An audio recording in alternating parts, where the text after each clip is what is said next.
buenas noches, apreciados licenciados. Bienvenidos a nuestra primera sesión denominada Derecho Precortesiano, Hispano y Novo Hispano, derivado de la materia Historia del Derecho Mexicano.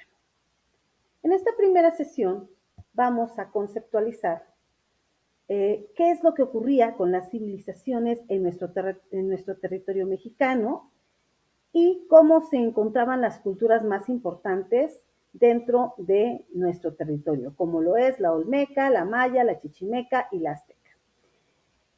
Aunque ya se manejaba un derecho consuetudinario, es decir, un derecho por usos y costumbres, la cuestión jurídica, la normativa jurídica que ellos realizaban era por demás drástica y cruel, desde quitarle la vida a las personas que incurrían en algún delito, así como mutilarlas y castigarlas. Sin embargo, posterior a la llegada de los españoles, bueno, estos imponen una religión, imponen costumbres, imponen leyes y normativas. Y es así como conocemos al derecho hispánico. Sin embargo, una vez que vemos que el derecho español es impuesto en México para los habitantes del territorio mexicano, lo plasmamos como ahora un derecho novohispano. ¿Por qué? Porque finalmente fue implementado en un lugar determinado y con una cultura que ya estaba vigente.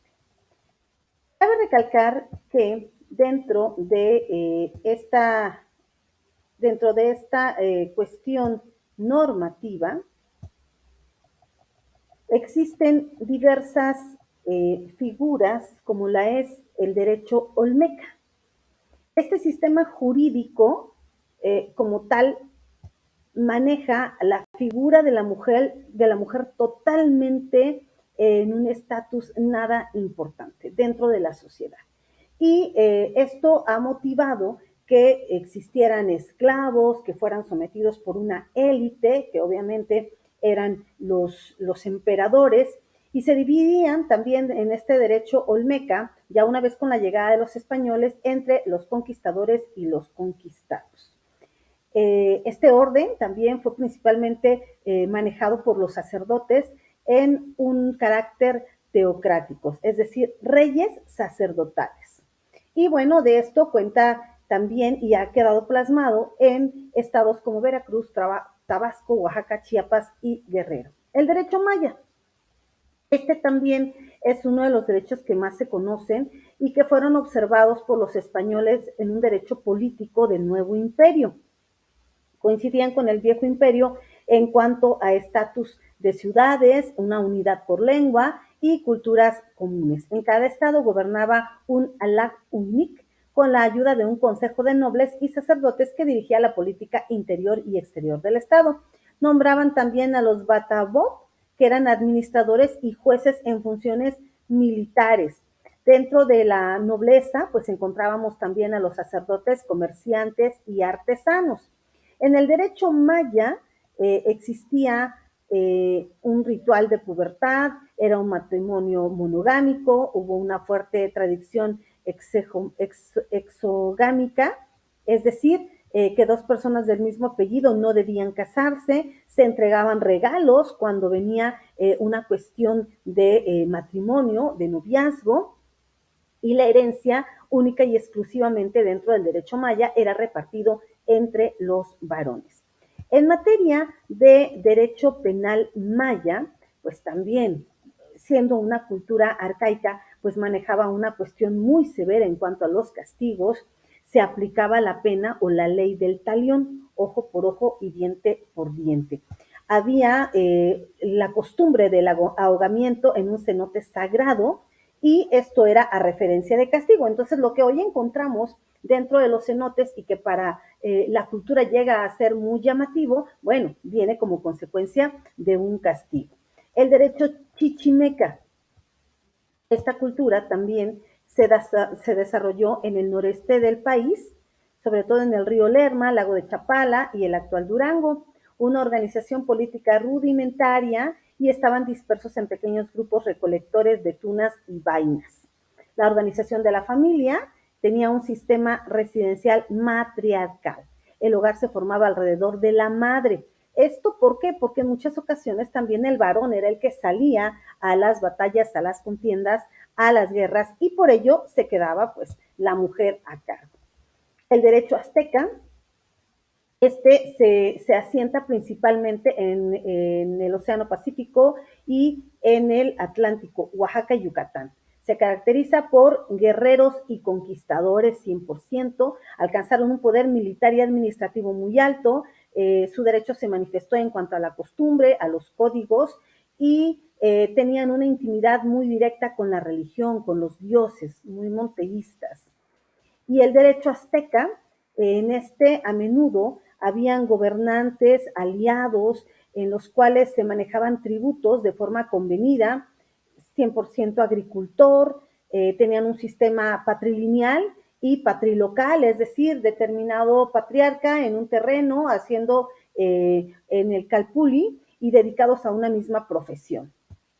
Habían nobles, claro, y estos, después de la conquista, se encontraban en una transición de la tierra de propiedad en la figura de propiedad privada. Imagínense ya esta cuestión tan amplia. En el sistema de familia azteca, bueno, potencialmente poligámico, había una costumbre de poder casarse con la viuda de un hermano, ¿para qué? Supuestamente para preservar la especie y para preservar el apellido más bien. Y en el sistema penal también, al igual que las otras culturas, bastante sangriento. Eh, en materia de supervivencia del derecho precortesiano,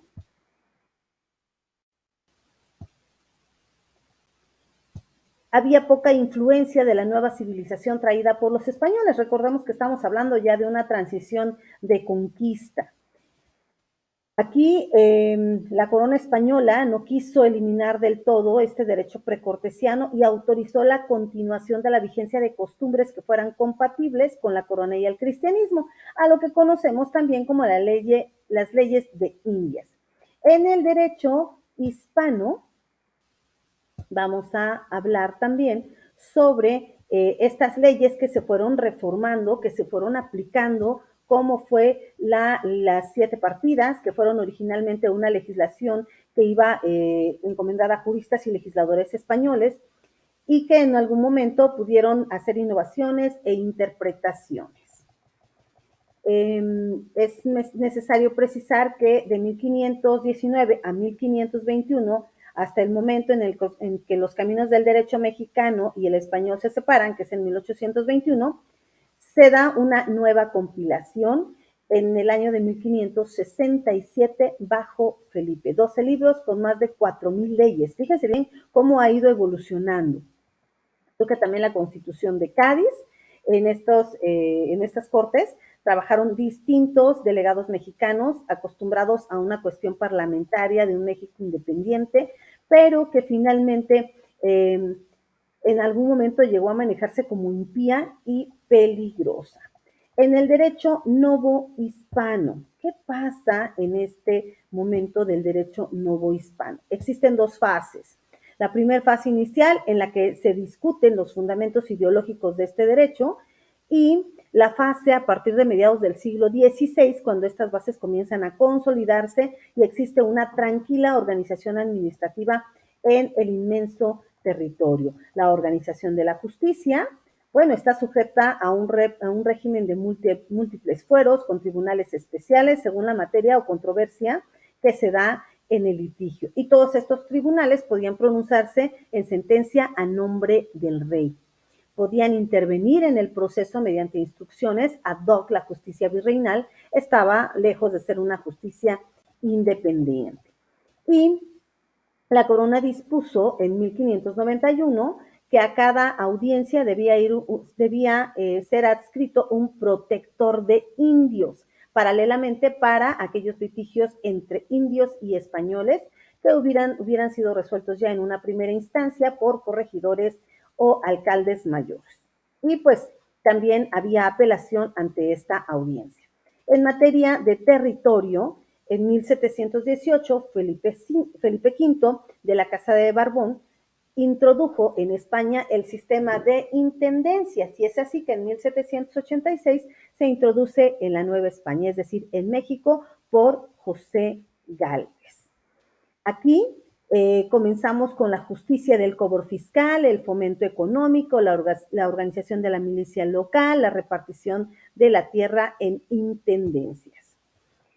Otra figura importante también de este momento histórico es la Real Hacienda de los tiempos virreinales, que tienen que ver con la cuestión de las minas, los monopolios, los tesoros y bienes mostrencos, las propiedades, las ventas de oficio, el diezmo, el tributo, el impuesto al comercio, el impuesto a los funcionarios públicos y cómo era la cuestión del derecho penal. Fíjense bien, para este entonces el derecho indiano contenía normas penales diversas señaladas en diversas leyes de Indias, células que combatían como tal el juzgar, pero sin este momento de conciliar entre las partes en los juicios penales.